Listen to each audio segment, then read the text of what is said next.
Et bonjour à tous.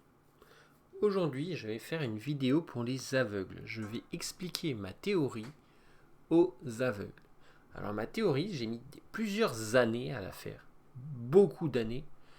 Donc je suis écrivain. Et j'ai écrit plusieurs livres, presque une dizaine de livres. Et, euh, mais ils n'étaient pas terribles. Et l'aboutissement en fait de toutes ces années d'écriture, et ben ça va être cette théorie que je vais vous expliquer et en audio description. Donc pour la première image, pourquoi je fais ça euh, parce que je considère que tout le monde a le droit, je considère que ma théorie est réellement intéressante, pertinente, qu'elle a une valeur scientifique, et je considère que tout le monde devrait avoir le droit de la connaître, tout simplement. Donc voilà. Donc pour la première image, euh, on peut voir Amélie Poulain, donc Audrey Tautou, dans son rôle d'Amélie Poulain, avec un téléphone dans la main gauche, et elle a la tête comme ça à travers les rideaux. Et enfin, les rideaux, c'est des petites bandes en fait de tissu, c'est comme une sorte de collier de perles en fait. Et euh, pourquoi je vous ai mis cette image? Parce que dans le film Amélie Poulain, il y a un passage que j'aime beaucoup. C'est justement Amélie qui prend par la main une personne aveugle et qui lui raconte tout ce qu'elle voit en fait. Elle lui dit par exemple à un moment, là il y a un bébé qui regarde un chien et le chien il regarde un poulet. Enfin il y a des passages comme ça un peu amusants. Et du coup j'avais beaucoup apprécié ce passage et du coup c'est un peu une référence parce que moi c'est ce que je vais faire dans cette vidéo, c'est-à-dire vous raconter ce que je vois, vous raconter cette théorie que j'ai créée et en fait, vous allez voir que la vision a été importante. Quoi. Quand, vous allez le voir de toute façon dans la deuxième image. Donc la deuxième image, c'est quoi? C'est Mark Zuckerberg et sa femme, son épouse, je pense, Priscilla Chan, qui se baladent dans la rue. Et derrière, il y a des touristes qui regardent en l'air. On ne sait pas pourquoi, mais voilà.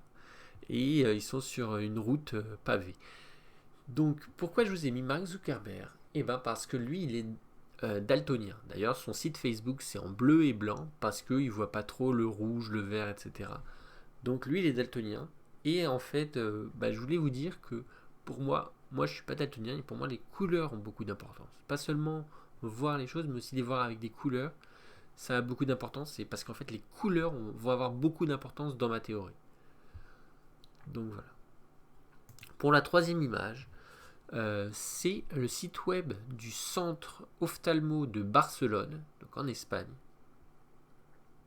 avec un article qui est intitulé, en gros, le titre en fait de cet article, c'est L'œil est le privilège humain, c'est-à-dire le privilège en termes d'immunologie. Et on voit une image de virus, de plusieurs virus. Et je trouve que c'est un peu amusant de parler de ça dans le sens où les virus, personne ne peut les voir. Personne. Donc, voilà, si on est aveugle, pourquoi est-ce qu'on ne pourrait pas être virologue? Puisque ben, aucun virologue ne peut voir les virus. Alors à quoi ça sert de la vision quoi? Puisque le virus est tellement petit que personne ne peut les voir.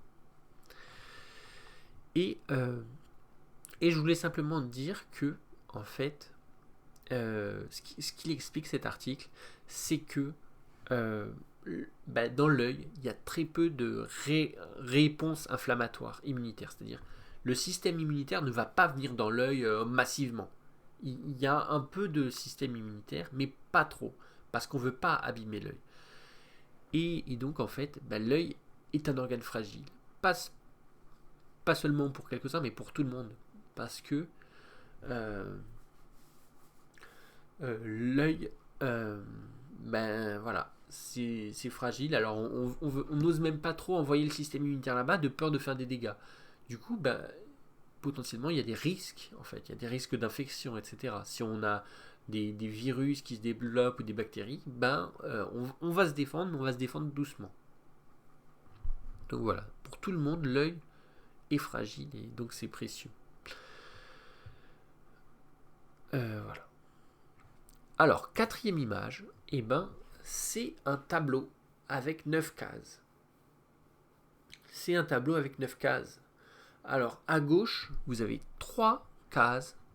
Donc, c'est un tableau de 3 sur 3, de 3 lignes et 3 colonnes.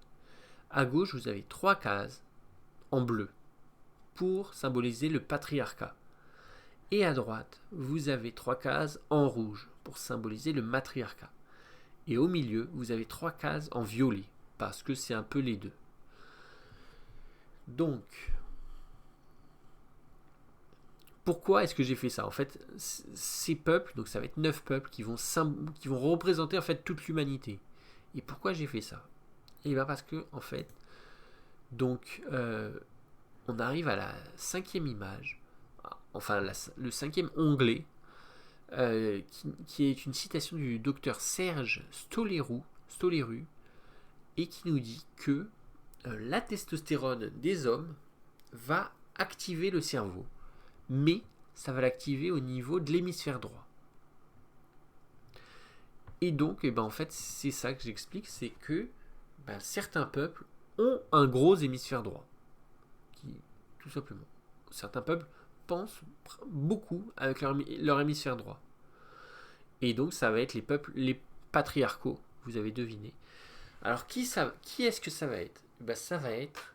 Alors, contrairement aux peuples matriarcaux, et les peuples matriarcaux, ils vont plutôt penser avec leurs deux hémisphères, parce qu'en fait, les femmes, elles ont les deux hémisphères qui fonctionnent équitablement, finalement.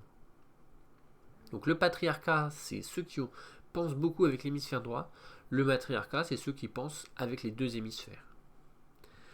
Donc, dans le patriarcat, qui est-ce qu'on va trouver? On va trouver les Slaves, c'est-à-dire les Russes, parce que les Russes ont beaucoup de bombes et de missiles et d'armes. Ils aiment bien amasser et engranger, comme une armurerie finalement, ils aiment bien amasser les armements. Et donc moi je considère que ça correspond plutôt à du patriarcat. Cet état d'esprit c'est patriarcal. Alors il n'y a pas seulement les Russes, il n'y a pas seulement les Slaves, il y a aussi les insulaires, c'est-à-dire les Américains, les États-Unis, ceux qui habitent aux États-Unis d'Amérique. Puisque eux aussi ont beaucoup de missiles, ont beaucoup d'armes, ont beaucoup de bombes, etc. Donc je considère que ça appartient au patriarcat. Donc, dans la colonne de gauche, on a les Slaves, on a les insulaires américains. Puisque les États-Unis d'Amérique, c'est une île. Donc voilà, c'est pour ça que j'appelle ça les insulaires. C'est une grosse île, mais c'est quand même une île. Et enfin, vous avez les Chinois, parce que eux, c'est le troisième peuple qui aime amasser les armements, amasser les bombes, amasser les missiles, amasser tout ça. Donc 3 peuples patriarcaux, 3 peuples qui s'amusent à collecter les armes et à créer plein d'armes, les Slaves, les insulaires américains et les Chinois. À droite, vous avez les peuples qui ont été les plus faibles finalement au cours de l'histoire. C'est-à-dire, vous avez les Grecs qui ont été apatrides pendant plusieurs siècles, puisque lors des croisades, finalement, ils ont subi des attaques. Ensuite, ils ont suivi des invasions de l'Empire ottoman, etc. Et donc, les Grecs, ils n'ont pas été un peuple très puissant finalement au cours de l'histoire. Et donc, c'est pour ça que je les ai mis dans le matriarcat. Après, vous avez les Africains, parce que les Africains, aujourd'hui encore, c'est des pays assez pauvres finalement. Et donc, voilà. Ensuite, vous avez les pays arabes et les pays indiens, puisqu'il a fallu que ce soit les Anglais qui viennent aider les Indiens à avoir leur indépendance, etc. Et vous avez sur la troisième ligne, vous avez les Juifs et les Amérindiens, puisque les Juifs, ils ont été apatrides pendant 2 millénaires. Et les Amérindiens, ils ont eu aussi des pertes, et ils sont apatrides encore aujourd'hui, et ils ont eu des grosses pertes, des dizaines de millions de personnes qui sont mortes lors de la découverte, entre guillemets, lors de la colonisation de l'Amérique, avec les maladies qui ont été transmises, etc. Donc pour moi, c'est 3 peuples qui ont été parmi les moins chanceux dans l'histoire et qui ont été parmi les moins puissants, quoi, pour faire la guerre, etc. Ensuite, au milieu, j'ai mis les trois derniers peuples, c'est-à-dire les Européens, les Européens, voilà, les Latinos, c'est-à-dire tout ce qui va être l'Amérique latine, et les Perses et les Asiatiques. Donc, en fait, là je vous ai parlé des trois colonnes. Le patriarcat à gauche, le matriarcat à droite, et au milieu, un peu tout ce qui reste. Un peu entre deux, voilà. À la fois matriarcal et patriarcal, un équilibre entre les deux. Ok, maintenant je vais vous parler des lignes. Alors, je vous amène à l'image numéro 6, et c'est-à-dire c'est une partie d'échecs. Un échiquier, avec les pièces, on voit le cavalier, on voit la tour, on voit les pions, etc. Donc c'est un échiquier. Et ça va correspondre au lobe frontal. En fait, si on s'intéresse aux échecs, il y a des articles qui ont été publiés là-dessus qui expliquent que les joueurs d'échecs ont un gros lobe frontal. Ce sont des gens qui font beaucoup fonctionner leur lobe frontal. Et un peu pariétal. Mais moi j'ai considéré que c'était plutôt le lobe frontal. En fait, c'est des gens qui calculent beaucoup à l'avance et qui réfléchissent à leurs intérêts, etc. Qui sont très stratégiques. Et du coup, qui est-ce que j'ai mis dans cette première ligne? Et j'ai mis déjà les Slaves, c'est-à-dire les Russes, parce que les Russes, tout le monde sait qu'ils adorent jouer aux échecs. Il y a beaucoup de grands joueurs d'échecs qui sont russes. Voilà. Donc sur cette première ligne, il y a les Slaves. Ensuite, il y a les Européens, parce que évidemment, vous avez Magnus Carlsen, par exemple. Vous avez Maxime Vachier-Lagrave, etc. Vous avez quelques joueurs français, quelques joueurs norvégiens, etc. qui sont très très forts aux échecs. Et enfin, toujours sur la première ligne, à droite, vous avez les Grecs et les Africains. Alors, il y a des Afro-Américains qui ont été... Il y a eu un film que j'avais vu où il y avait des Afro-Américains qui avaient gagné un grand tournoi d'échecs, alors que ils s'étaient entraînés un peu à l'école, au lycée, etc. Et ils avaient malgré tout réussi à remporter un grand tournoi d'échecs, ce qui prouve quelque part qu'ils ont des compétences, ils sont doués à ce niveau-là. Ok. Mais j'aurais peut-être aussi pu mettre les Indiens, parce que les Indiens aussi sont très forts aux échecs, donc je sais pas, peut-être que c'est une erreur de ma part d'avoir mis ça là.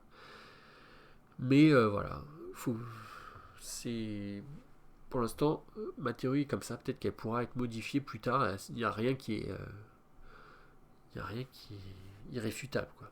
C'est une théorie. Ensuite, sur la deuxième ligne. Alors la deuxième ligne, ça va être le lobe pariétal et le lobe occipital. Alors il y a eu un article sur Jujip, c'est-à-dire un site de jeux vidéo, qui nous explique que ceux qui jouent au RTS, c'est-à-dire aux jeux de stratégie en temps réel, et notamment à StarCraft, ils utilisent beaucoup leur lobe pariétal et leur lobe occipital. C'est-à-dire, on voit les unités adverses et puis on réagit très rapidement en conséquence et puis on essaye de donner des coups, de micro-gérer les unités, etc. Donc ça implique beaucoup de la vision et ça implique beaucoup des réflexes, quoi. Et on a remarqué qu'ils utilisaient beaucoup leur lobe pariétal et leur lobe occipital. Donc, sur la deuxième ligne, c'est ça que j'ai mis. Et j'ai mis notamment, évidemment, les Américains, puisque c'est eux quand même qui ont créé et développé ce jeu. Voilà. J'ai mis également les hispaniques, c'est-à-dire les latino-américains. Et j'ai mis les arabes et les indiens, même si eux, ils jouent pas forcément à ce jeu, mais j'ai considéré que ça leur correspondait plutôt bien, malgré tout.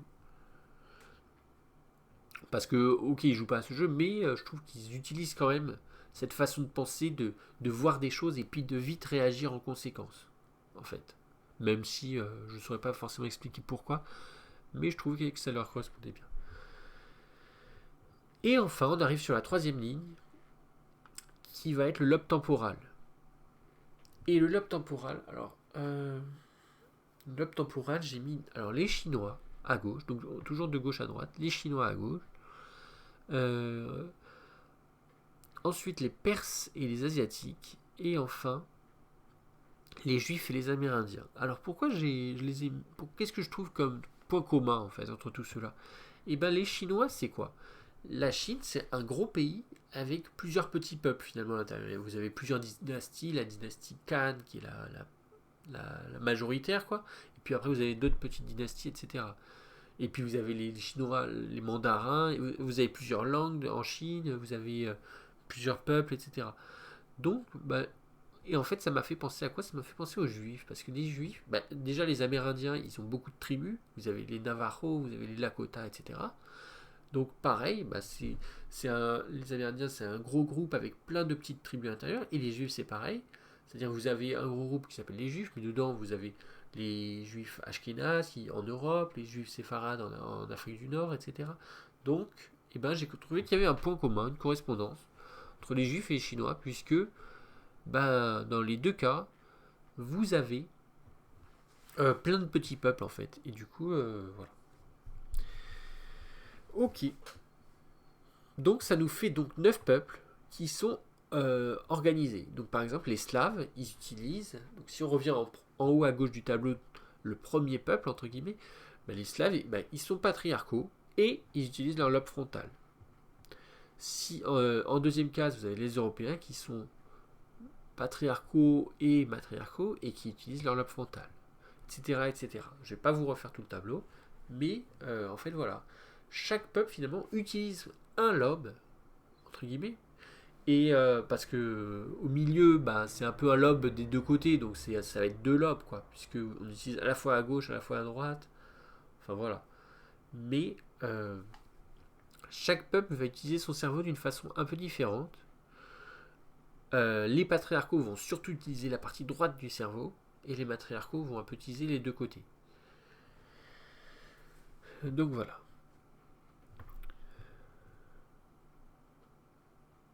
Et donc comme ça, j'ai réussi à diviser, entre guillemets, à diviser l'humanité en 9 gros groupes, en 9 peuples. Et en fait, ça permet de simplifier sa compréhension du monde et de ce qui se passe dans le monde, quoi, tout simplement. Donc on va arriver 3, 5, 7, on va arriver à la 7e image. La 7e image, c'est le même tableau, mais avec d'autres couleurs. Ah, vous y attendiez pas à ça. Alors pourquoi d'autres couleurs? Et parce que les Russes, en fait, je les ai mis en blanc. Alors pourquoi? Parce que les Russes, ils aiment bien vivre sous la neige, tout simplement. Les Russes, ils ont la peau blanche. Les Russes, voilà. Donc les Russes, ils me font penser à la couleur blanche, tout simplement.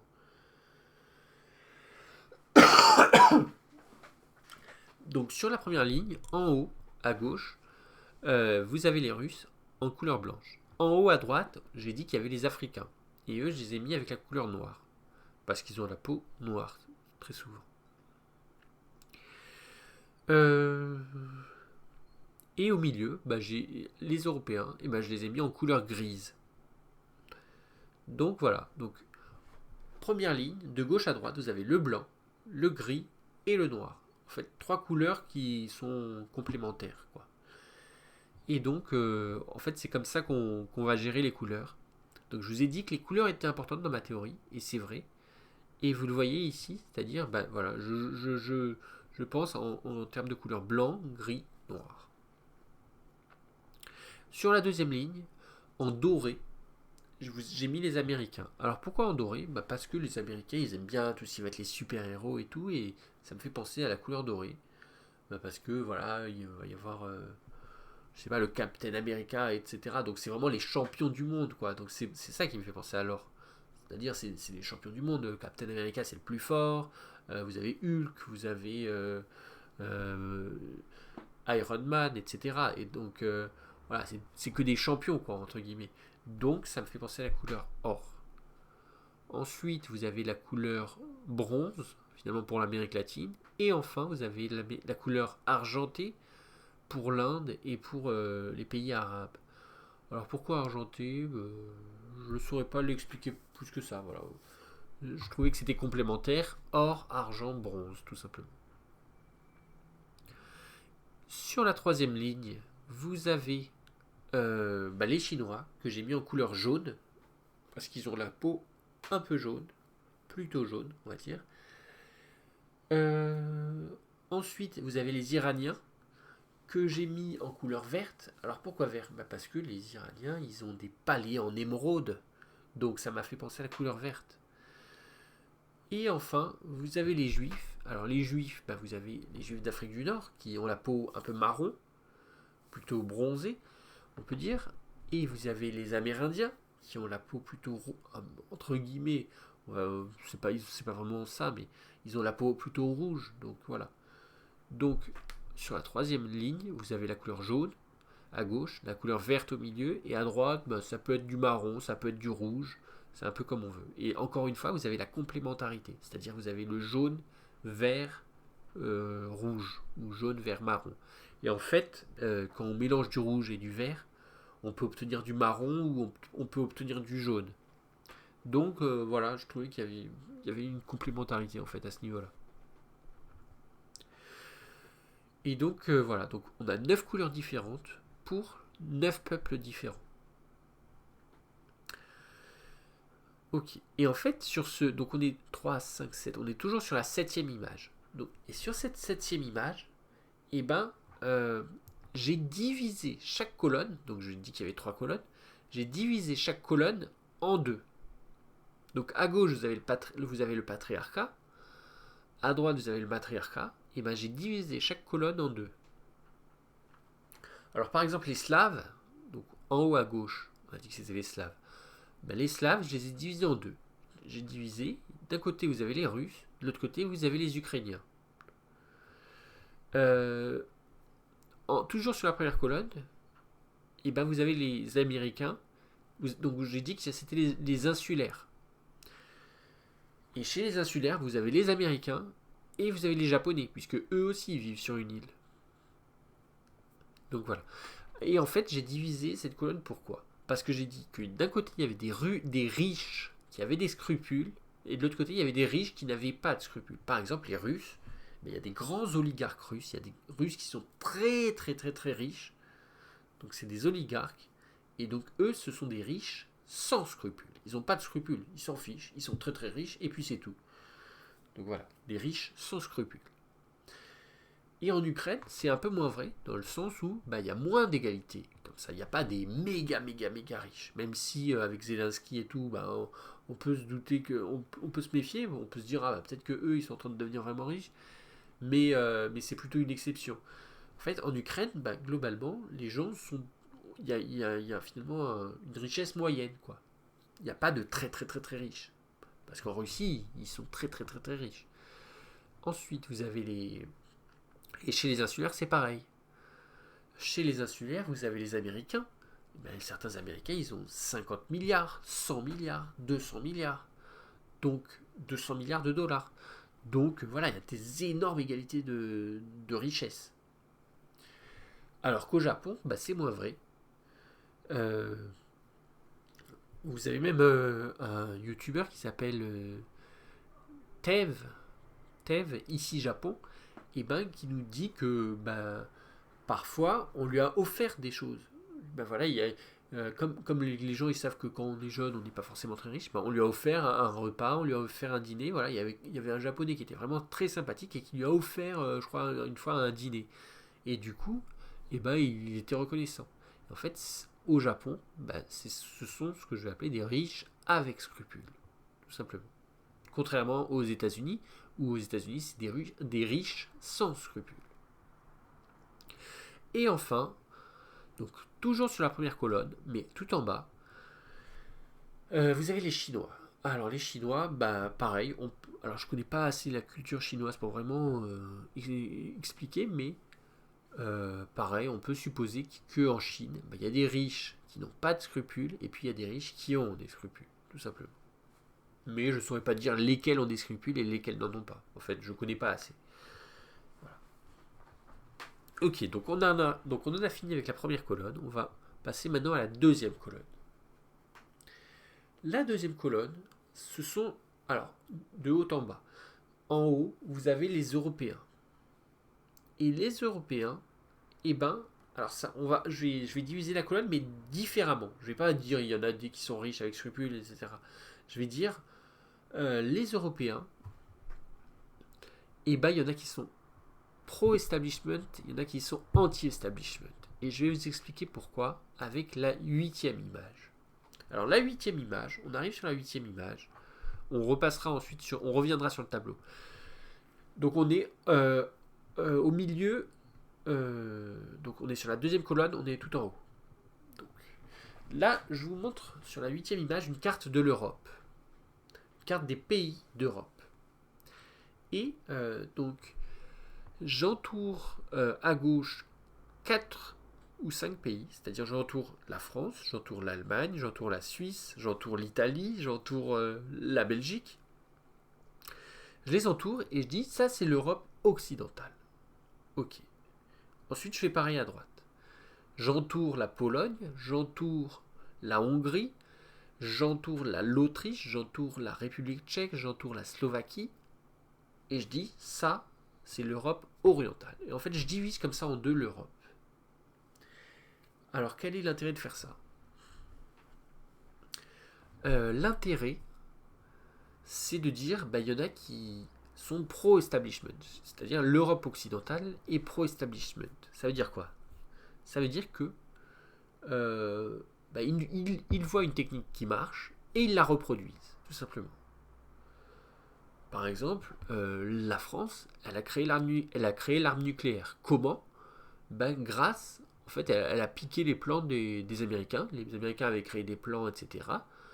La France, elle a collaboré un peu avec l'Israël, etc. Elle a piqué des plans qui existaient déjà et elle les a utilisés et elle a réussi à créer l'arme nucléaire comme ça. C'est-à-dire, elle a piqué une technique qui marche et voilà. Et c'est ça que j'appelle pro-establishment, c'est-à-dire, voilà, il y a un establishment qui fonctionne et eux, ils le copient et ça fonctionne pour eux aussi, tout simplement. Donc voilà, pourquoi s'embêter à inventer, à créer des choses, alors qu'on a juste finalement à le piquer sur le voisin.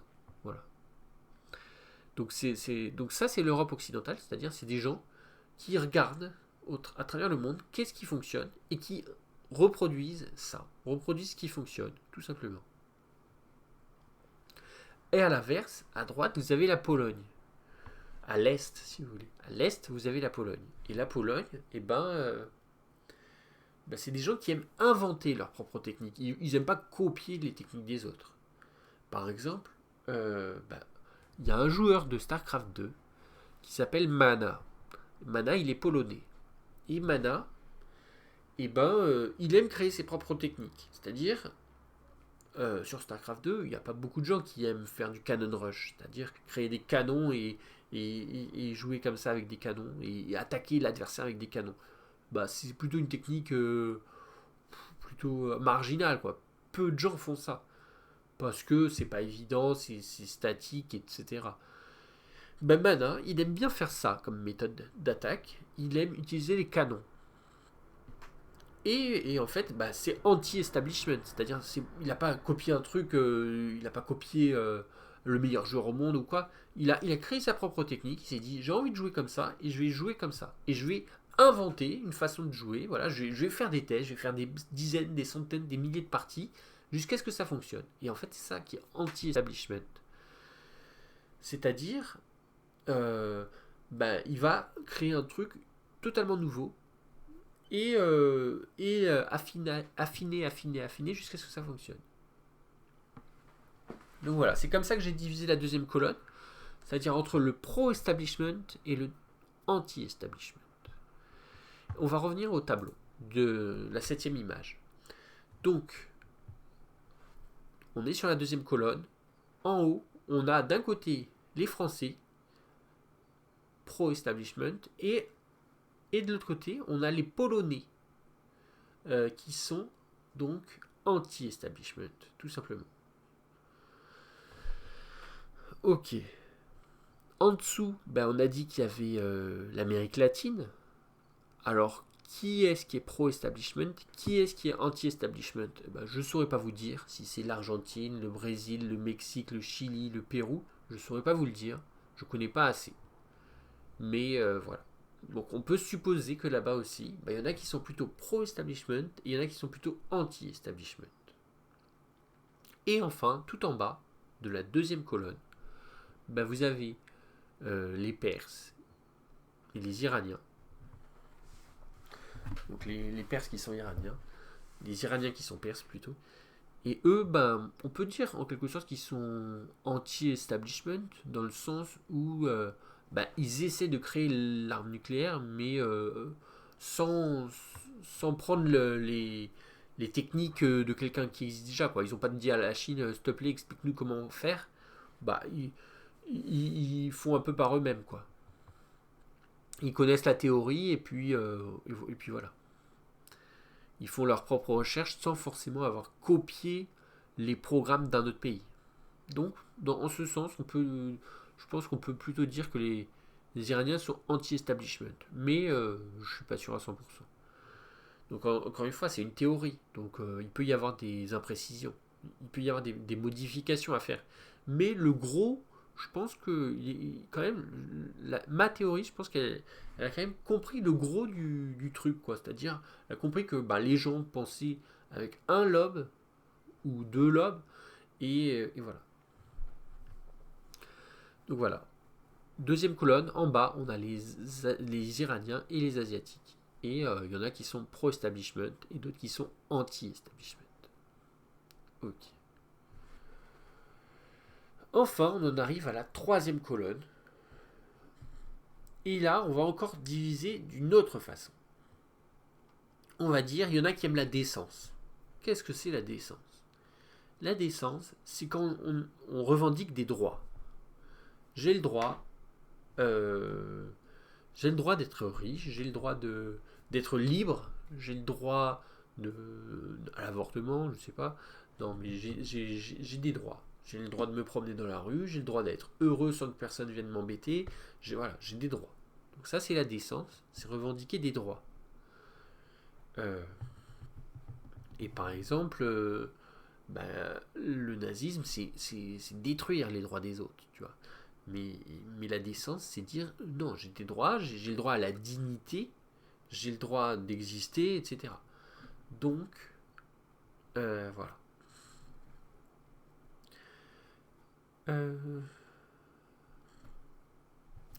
Donc, j'ai divisé la troisième colonne comme ça. Ceux qui ont des droits.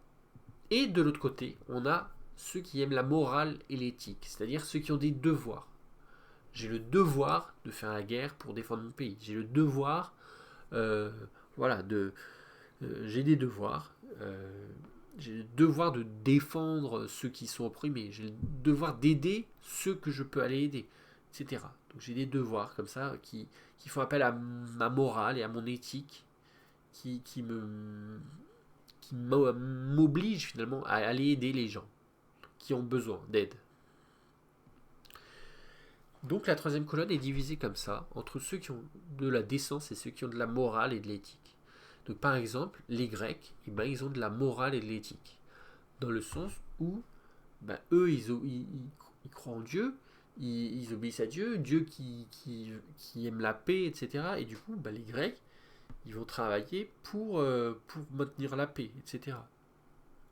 Donc ils vont faire ce qu'on attend d'eux.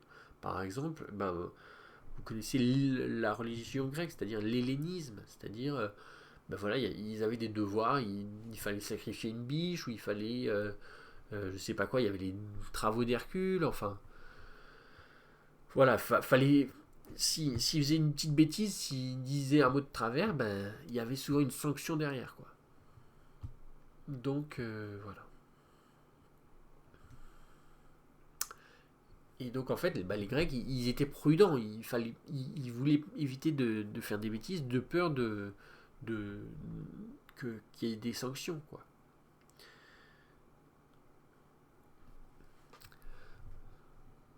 Donc ils voulaient pas fâcher un dieu ou un autre dieu. Ils voulaient pas fâcher Athéna ou Artémis ou je sais pas.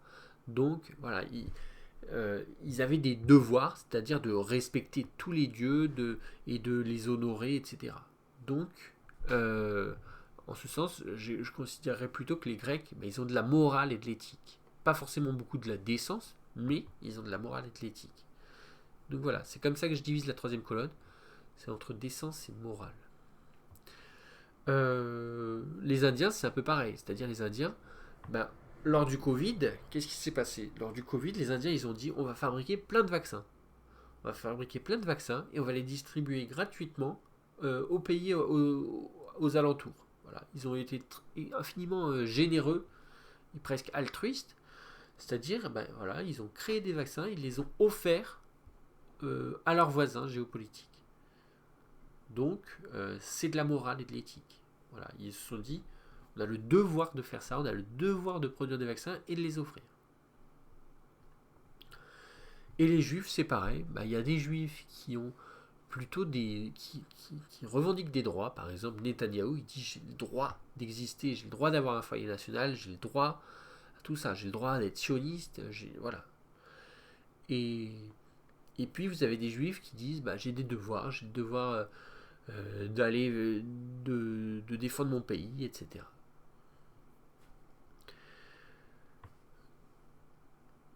Ok, donc, vous voyez qu'il y a 9 peuples, mais que chaque peuple, finalement, peut être divisé en deux, tout simplement. Donc, on pourrait considérer que ça fait 18 peuples, quoi, en gros, mais en fait, ça fait juste 9 peuples. Ok, donc voilà, c'est la fin. C'est tout ce que j'avais à dire sur cette 7e image. C'est-à-dire, je vous ai fait les colonnes une par une. La colonne 1, la colonne 2, la colonne 3. Et à chaque fois, vous avez vu que je les ai divisés différemment. Tout simplement. On va arriver, donc là c'est à peu près fini la vidéo. Je vais juste faire une dernière petite précision, voilà, pour peut-être élargir un peu cette théorie. Mais globalement, là j'ai fait le plus gros du boulot. Donc on en arrive à la 9e image. Alors la 9e image, donc il y a 10 images en tout. Hein. Là on arrive à la 9e image. La 9e image, qu'est-ce qu'elle nous dit? La 9e image, c'est un passage de mon livre en fait, où je vous parle du confucianisme. C'est quoi le confucianisme? C'est en quelque sorte une ligne philosophique en fait en Chine. En Chine, vous avez le confucianisme et vous avez le taoïsme. Et le confucianisme, c'est plusieurs choses. C'est aimer le modèle de la famille traditionnelle. Enfin voilà. C'est aimer les traditions. C'est éviter les polémiques. On n'a pas envie de faire de la polémique, etc. Et c'est éviter les affrontements dans l'espace public. Et c'est comprendre la nécessité de transmettre et de créer une nouvelle génération. Donc c'est un peu tout ça le confucianisme. C'est-à-dire aimer la tradition, aimer perpétuer un peu les choses. Et donc, on en revient au tableau de la 7e image, on en revient au tableau juste avant. Donc je vous avais dit, en bas à gauche, c'est les Chinois. On est d'accord. Et en fait, ce que je considère, c'est que en bas à gauche, c'est pas les Chinois, c'est pas tous les Chinois, c'est seulement les Chinois confucianistes. Et ce que je considère, du coup, c'est que en fait, il n'y a pas seulement 9 peuples, mais qu'on peut ajouter un 10e peuple, à savoir les Chinois taoïstes, par exemple, tout simplement. Donc les Chinois taoïstes, on peut considérer que c'est le 10e peuple. Puisque eux vont avoir une idéologie un peu différente, c'est-à-dire une idéologie qui aime l'équilibre entre le vide et le néant et l'existence. Enfin voilà. Donc le taoïsme, c'est quand même une idéologie assez différente. Et du coup, je considère que c'est un 10e peuple. Et enfin, on en arrive à la 10e image où je vous explique que, en fait, en Palestine, vous avez pas seulement les Juifs, mais vous avez aussi Israël, c'est-à-dire à l'origine Israël, en 900 avant Jésus-Christ, et ben c'était, il y avait deux pays, il y avait Israël au nord, et il y avait la Judée au sud. Et voilà. Et en fait, j'explique que bah, peut-être que les Juifs sont un peuple. Hein. Donc, si on revient au tableau de la septième image, bah, les Juifs sont en bas à droite, on est d'accord. Et bah, en fait, il peut y avoir un 11e peuple. Donc, le 10e peuple, on a dit que c'était les taoïstes.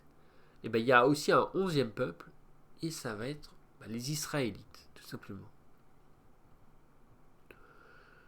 Donc, donc voilà, je voulais que vous le sachiez qu'il n'y a peut-être pas seulement 9 peuples. En fait, selon ma théorie, il y en aurait un peu plus. Voilà. Et voilà, je voulais vous le dire pour le mot de la fin.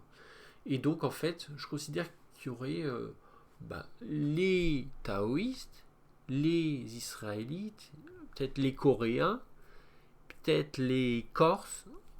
Donc voilà. Mais ça, c'est un peu plus. J'ai pas. C'est un peu moins précis, quoi. C'est un peu plus. Comment dire théorique. Voilà. Mais je voulais quand même vous le dire pour le mot de la fin. Mais le principal étant dit, c'est-à-dire, ben, il y a 9 peuples. J'espère que vous avez apprécié cette vidéo. J'espère que maintenant, eh ben, vous, que vous avez pu connaître et comprendre cette théorie que j'ai créée. Voilà, et je voulais la partager même à ceux qui ont des problèmes, des déficits visuels. Et d'ailleurs, j'avais fait un don il n'y a pas longtemps à l'UNADEV parce que voilà, c'est quelque chose que je trouve important. Voilà. Les yeux, c'est tellement fragile parce que si vous avez moins de problèmes oculaires, ben, vous voyez que c'est pas si facile de guérir parce que ben, il n'y a pas beaucoup de système immunitaire à cet endroit-là, etc. Donc les yeux, c'est important et donc bah voilà, c'est une forme de solidarité finalement de partager ma théorie avec tout le monde. J'espère que vous avez apprécié et je vous dis à la prochaine.